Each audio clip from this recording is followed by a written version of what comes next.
Map checking adalah salah satu fitur yang jamak digunakan untuk mengukur kapasitas orang di suatu lokasi. Terkait dengan masa kampanye pemilihan umum 2024 mendatang, seringkali beredar klaim jumlah massa yang hadir saat kampanye terbuka.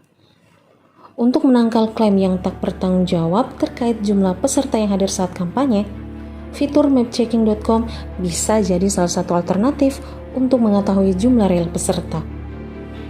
Nah, bagaimana cara menggunakan mapchecking.com? Berikut langkah-langkahnya. Langkah pertama, buka situs mapchecking.com. Langkah kedua, pilih area yang ingin dicek kapasitasnya. Lalu langkah ketiga, tentukan skala massa dalam 1 meter persegi. Dan mapchecking otomatis menyajikan total jumlah peserta dalam area yang diblok.